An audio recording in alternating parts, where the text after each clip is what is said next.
Hello students, इस video के माध्यम से हम लोग कुछ विशेष प्रकार के वाक्यों की बनावट के विषय में अध्ययन करें। इसमें कोई एक तौर तरीका नहीं है, ये अलग अलग प्रकार के वाक्य हैं और उनके वाक्यों की बनावट हिंदी से अंग्रेजी में किस प्रकार से की जाती है, इसके विषय में यहां दिया हुआ।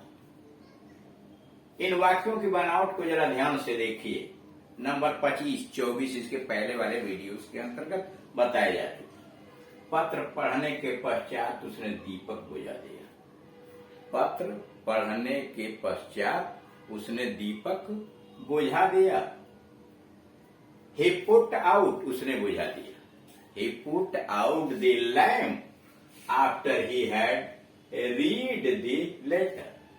He put out, ये past perfect में है। He put out the lamp, उसने लैंप बुझा दिया, पास्ट इंडेफिनिट टेंस में। और आफ्टर के बाद वाला जो उपवाक्य आएगा वो पास्ट परफेक्ट में आएगा, after he had read the letter.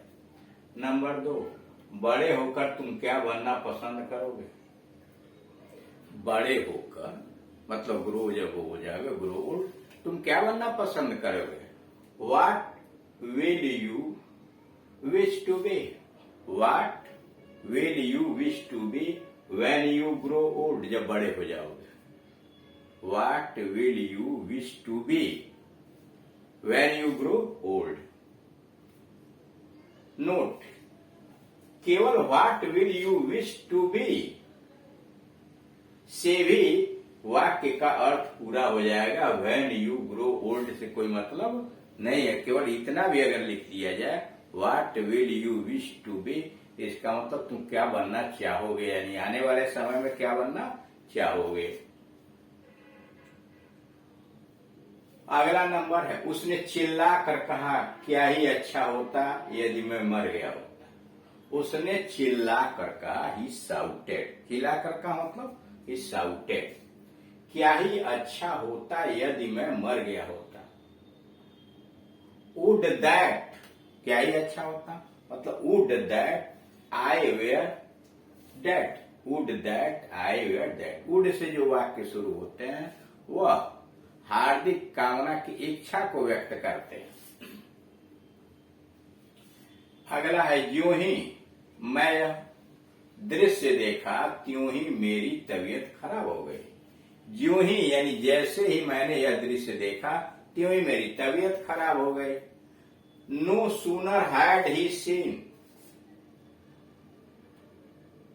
No sooner, sorry यहां आई लिखना चाहिए, ये हो गया। No sooner had I scene,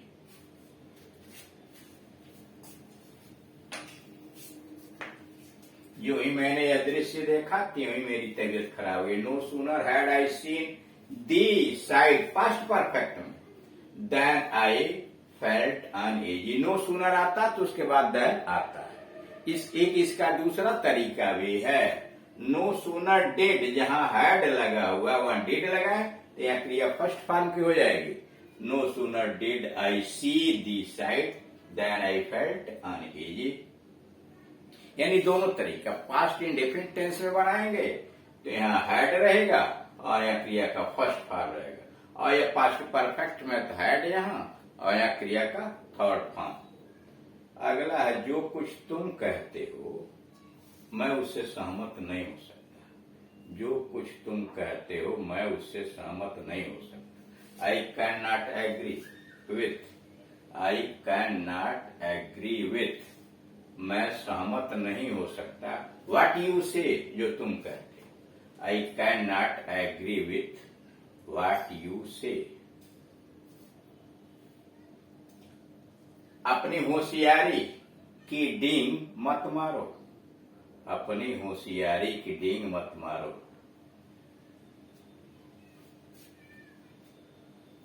इसमें सॉरी कर, अपनी होशियारी की डींग मत मारो।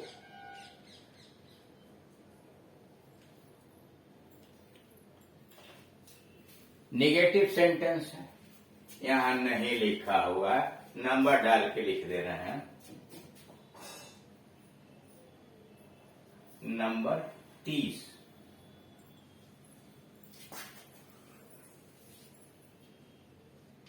डू नॉट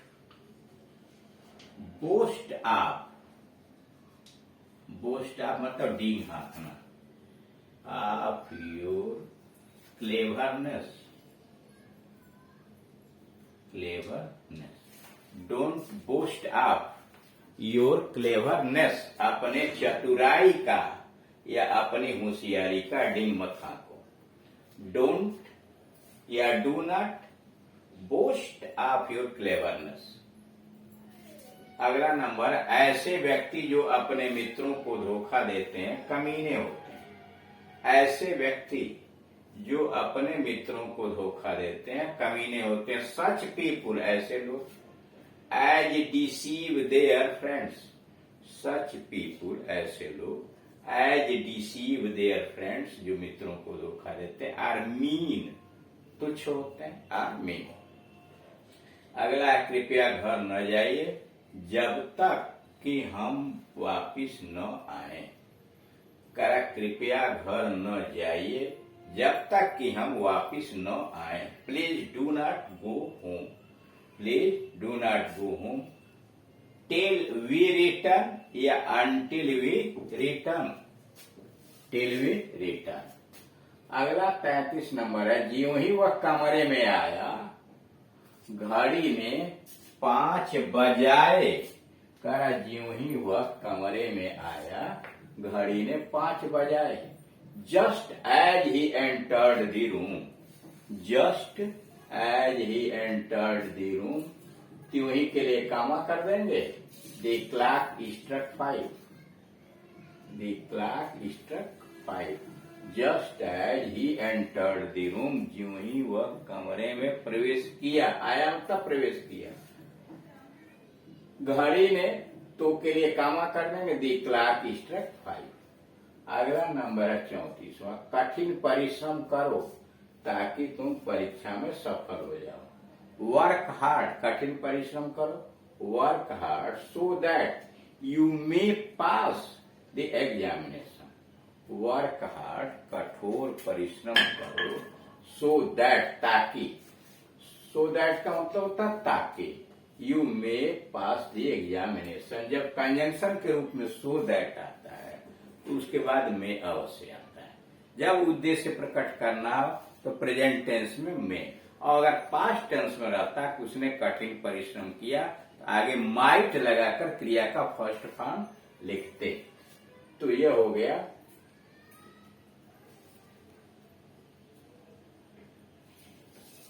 कठिन परिश्रम करो ताकि तुम परीक्षा में सफल हो जाओ। Work hard so that you may pass the examination. 35वां, मैं अवश्य विश्वास कर लूंगा जब तुम ऐसा कहते हो। मैं अवश्य विश्वास कर लूंगा जब तुम ऐसा कहते हो।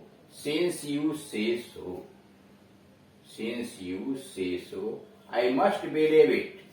सिंस यू से सो, क्योंकि तुम ऐसा कहते हो मैं अवश्य विश्वास करूंगा। Since you say so I must believe. Number 36, वह कल बाल बाल बचा। Yesterday he had a narrow skirt, yesterday he had a narrow skirt. Number 37, एक न एक दिन तुम्हें मुंह खानी पड़ेगी। एक न एक दिन तुम्हें मुंह खानी पड़ेगी। One day you will come to grief. एक न एक दिन तुम्हें मुंह की खानी पड़ेगी। One day you will come to grief. हम शीघ्र ही उसकी चालाकी समझ गए। हम शीघ्र ही उसकी चालाकी समझ गए। वी सून सा थ्रू हिज ट्रिक। वी सून सा थ्रू हिज ट्रिक। हम जल्दी ही उसकी चालाकी समझ गए। वी सून सा थ्रू हिज ट्रिक। मैं सदैव तुम्हारी आंखों में खटकता हूं। I am always and I show to you. मैं सदैव तुम्हारी आंखों में खटकता हूं। I am always and I show to you. Number 40, देखिए ऊंट किस करवट बैठता है। Let us see which way the wind blows.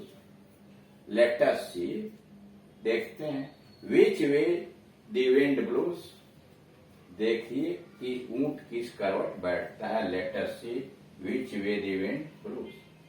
आपकी दाल यहां नहीं गलेगी। Your scheme would not take here. Your scheme would not take here. 42, चिंता करने से क्या होता है।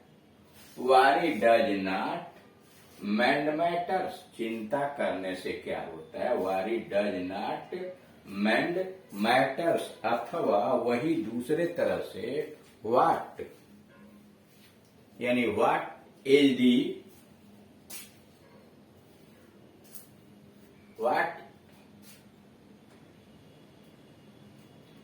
use of being worried, उसी को what is the use of being worried। तो इस तरह से आपने यह देखा कि ये जो विभिन्न प्रकार के वाक्य हैं जिनकी बनावट कई प्रकार की हैं, उनका कंस्ट्रक्शन किस प्रकार से किया जा रहा है, और सभी लगभग टेक्निकल ट्रांसलेशन है जो बार बार पैसेज के अंतर्गत मिक्स किए जाते हैं।